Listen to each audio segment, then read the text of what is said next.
We have the Seattle Seahawks taking on the Atlanta Falcons. This is your Week 7, 2024 prediction and preview video. Hit subscribe if you're new. Also hit the like button. Let's start off with the home team, the Atlanta Falcons. This team is on a hot streak. They're on a 3-game winning streak, and not just any 3-game winning streak. They have beat every team in their division up to this point. They beat the New Orleans Saints a couple of weeks ago. They won a shootout over the Tampa Bay Buccaneers in a Thursday night football matchup in overtime, and they just went out there and handled business against the Carolina Panthers. But something has to give in this game because both teams, they haven't been the best against the run this season.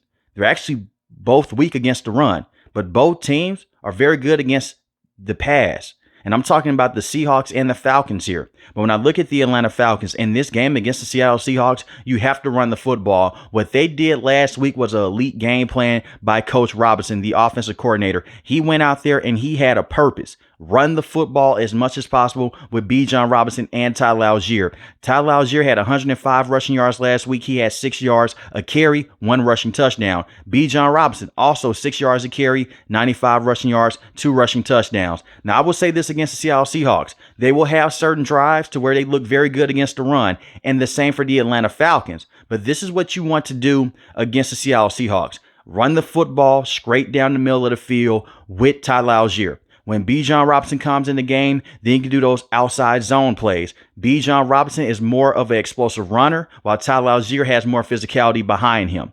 Make the Seattle Seahawks have to sell out to stop the run game, and then you work with Kirk Cousins into play action. Kirk Cousins, even dating back to the then Washington Redskins, he has been one of the better quarterbacks in the NFL, working with play action and play action bootlegs. You want to work into play action. Now, when you go against the secondary of the Seattle Seahawks, that's the tricky part because they have Tariq Woolen, who is questionable for this game, and Devin Witherspoon. Those are two very big and lanky corners. They're very aggressive at the line of scrimmage. So a guy like Drake London, he may struggle in this game. A guy like Kyle Pitts, he may struggle as well. But you can test out the linebackers for the Seattle Seahawks because in pass coverage, the linebackers haven't been that great. But the safeties, they've been very good, especially with Julian Love. So pay attention to Kyle Pitts. He's been having a very strong season this season so far. Last week, he had 3 catches for 70 receiving yards. And I will say this, they did it against one of the worst defenses in the NFL against the Carolina Panthers, but we've seen them go out there and do this against solid defenses as well. But you have to go out there, run the football, and then target guys like Darnell Mooney. I think he could be the top receiver in this game. I'm not saying that Drake London is going to go out there, he's going to be completely terrible, and he's not going to be able to get open.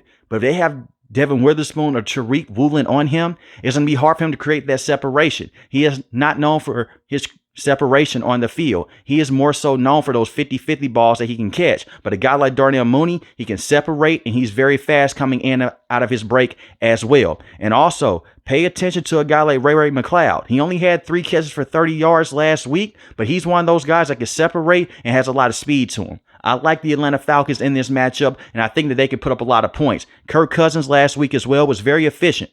He was 19 of 30, 225 passing yards, 1 passing touchdown. As long as Kirk Cousins is not throwing the football over 35 to 40 times in this game, you're going to be okay. Because also as well, the Seattle Seahawks, their defense is banged up. They have a lot of guys that are in question. But right now, Uchenna Nwosu, one of their top pass rushers, he's out for this game. So go out there and pay attention to Boye Mafe and also Derek Hall as well. Derek Hall is their best pass rusher. He has 5 sacks on the season. As long as you can keep Kirk Cousins upright and he can work off that run game, he's one of the better quarterbacks in the NFL. Look at what he did a couple weeks ago against the Tampa Bay Buccaneers. He threw for over 500 passing yards and had 4 passing touchdowns in that game. But you have those 2 running backs in the backfield to help him out. Don't do what you did against the Kansas City Chiefs.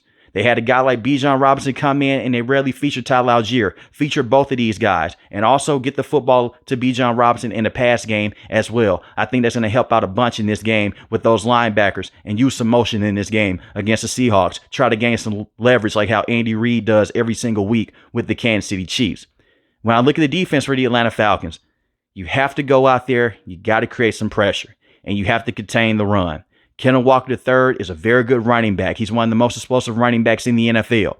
Ask the Detroit Lions how they feel about him. Even though the Seahawks lost that game on Monday night, it was a shootout. You do not want to get into a situation to where you have to throw the football all over the place in this game. And you don't want Geno Smith to go out there and start picking you apart. On average, he has thrown the football 38 times every single game this season.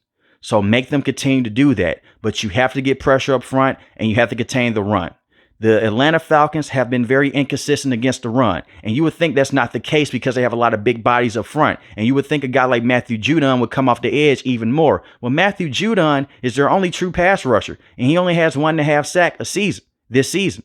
This is a man that's getting double teamed a lot on his way getting to the quarterback. You have to put pressure on Geno Smith. And I would not play that press man coverage in this game. Not as much as they have done in the past. They did that against the New Orleans Saints. They did that against the Tampa Bay Buccaneers. I'll tell you this right here. You play that press man coverage against DK Metcalf and Tyler Lockett, those guys can beat you deep down the field. And also pay attention to Jackson Smith-Njigba as well. He's a slant master. He can also get behind defenders as well. He has sneaky speed and he's very athletic in his own right.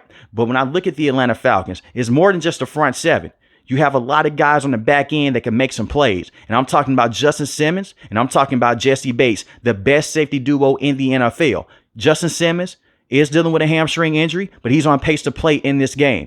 Coach Morris just said so a couple minutes ago in the press conference. So when I look at Jesse Bates, who has been the best complete safety in the NFL in terms of turnovers, making tackles, and being great in zone and man coverage, he's going to have a very good game in this game. The same with Justin Simmons as well. I do believe that the Atlanta Falcons can be placed into a bend but don't break type of defense to where you get the Seattle Seahawks at the goal line situation and it can make life hard for them. But it starts up front. Can you put enough pressure on Geno Smith? Because we know he can sling the ball with some of the best of them in the NFL in terms of yardage. As a matter of fact, he leads the league in passing yards. Now let's talk about the Seattle Seahawks. It has been a rough 3-week stretch. We're talking about the tale of two different teams here. The Atlanta Falcons are on a 3-game winning streak. When you look at the Seattle Seahawks, they're on the 3-game losing streak. And the last time we saw them play was against the San Francisco 49ers. They lost that game 24-36. Geno Smith had 52 pass attempts. Geno Smith should not be passing the football over 35 times in this game. And the same with Kirk Cousins. You can run the same game plan that I just said for the Atlanta Falcons.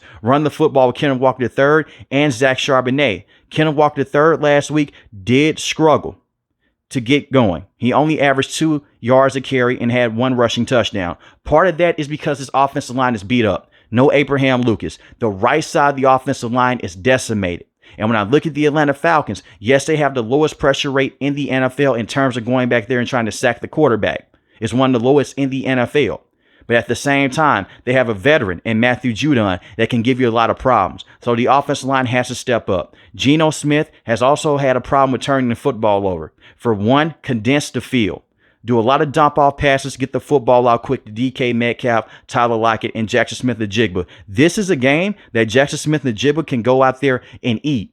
We saw what they were able to do against the Denver Broncos and the New England Patriots early on this season. And yes, Geno Smith did have a turnover against the Denver Broncos. But when you look at what they were able to do, they ran the football and they were more consistent with the run game. Give Zach Charbonnet and Kenneth Walker III the chance to go out there and eat on this Falcons defense and use them out the backfield as weapons. I'm also looking at Noah Fant as well. Last week, he had 6 catches for 63 yards. He's not a top-tier tight end in the NFL, but he's a solid tight end. Get him the football on those linebackers. You have to be careful with the deep shots that you take down the field. Last week, DK Metcalf had 11 targets, but he only had 3 catches. That's not good enough. And DK Metcalf only had 48 receiving yards. I expect for him to go out there and try to have a big game. But the reason why I say be careful with those shots down the field, you're going against Jesse Bates and you're going against Justin Simmons. Both of those guys are known to go out there and get interceptions and create turnovers. And Geno Smith has had a turnover problem this season. But then to come down to the offensive play calls of Ryan Grubb, can they run the football up front? And they should be able to. And can they take enough pressure off of Geno Smith? If they can do those things, this could easily be a shootout for the Seattle Seahawks, and they could possibly win this game. And I expect for this game to be a shootout. When I look at the defense for the Seattle Seahawks, like I mentioned earlier, they're dealing with a lot of injuries over the last couple of weeks. They've played 3 games in the last 11 days. That is tough. Byron Murphy II, he's questionable for this game. They need him. They're going to need guys like Leonard Williams and Jonathan Hankins and Jaron Reed to go out there and stop the run and put pressure on Kirk Cousins. Why did they lose that game to the Steelers in week 1? Because they ran pistol majority of the game, but also because of this. TJ Watt and Alex Highsmith was in the backfield the entire game. Go put pressure on Kirk Cousins. I'm not saying go out there and fully blitz the entire game, but Mike Macdonald is a very good defensive coach. And he's known to go out there and take away certain parts of the field and make life hard for the opposing quarterback. Last week, not so much against Brock Purdy and that crew, but we've seen him do this against the New England Patriots and the Denver Broncos. Granted, those are bad football teams, but at the same time, we have seen what he has been able to do against some of the top tier quarterbacks in the NFL when he was the defensive coordinator for the Baltimore Ravens. And no offense to the Denver Broncos, their offense right now, they only have one valuable weapon in Cortland Sutton. But when I look at the defense, you have Tariq Woolen, who's questionable. You have Devin Witherspoon.